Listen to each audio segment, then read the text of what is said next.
Sure, I'll take both of you. The president did announce last week that the trade deal with India is closed, and this could happen anytime soon. Are there any roadblocks as of now? Are there any updates on that? And how does the president see this about China's role or its influence in the Indo-Pacific region? Sure, yes. The president said that last week, and it remains true. I actually just spoke to our Secretary of Commerce about it. He was in the Oval Office with the president. They are finalizing these agreements, and you'll hear from the president and his team, his trade team, very soon when it comes to India. And on China? How do they counter China on that front? Yes, I mean, look, India remains a very strategic ally in the Asia-Pacific, and the president has a very good relationship with Prime Minister Modi, as you know, and he will continue to have that. Go ahead. Thank you, Caroline. On the reconciliation bill, Senator Tillis from the floor yesterday seemed to suggest President Trump was getting bad counsel on the effects of the bill. Is President Trump aware of the analyses, and there are several of these, that suggest if rural hospitals potentially close, if there are Medicaid patients in the millions that become ineligible for that? Yes, and that claim is just simply untrue. Rural hospitals comprise 7% of all hospital spending on Medicaid, and that illustrates that they have not benefited from the massive increase of waste, fraud, and abuse under the Biden administration. So this bill strengthens Medicaid.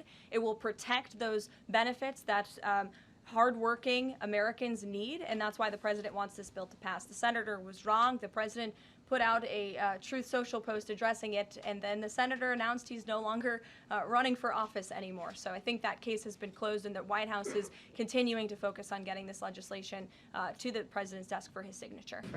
I don't believe Prime Minister Netanyahu is here today. I think you guys would know about that by now.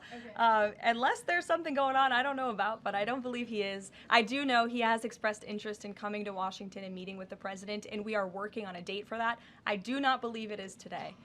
But that would be fun. You never know in this White House, let's be honest. Go ahead. Thanks, Caroline. Does the president support this new measure in the big, beautiful bill that would impose steep new taxes on new wind and solar projects? I believe you're referring to the credits for wind and solar projects. No, and we're talking about the new tax. There's a new tax that it's estimated would add 10 to 20% to the cost of any new wind and solar projects that start after this year.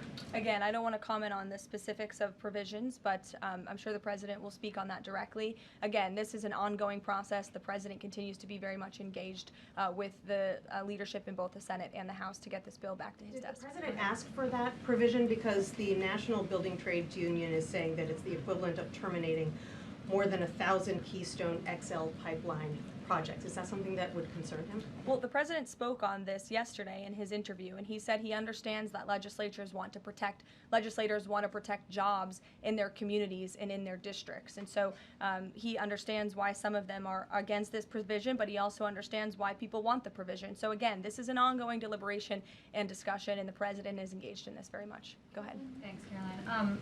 We've been hearing from White House officials for weeks that you're close on trade deals with a number of countries. Can we get any update on which countries will have deals by the 9th and when there may be any announcements? I'll let the president and the trade team speak on it. Can you respond to the CBO estimate that the Senate bill would increase the deficit by nearly $3.3 trillion?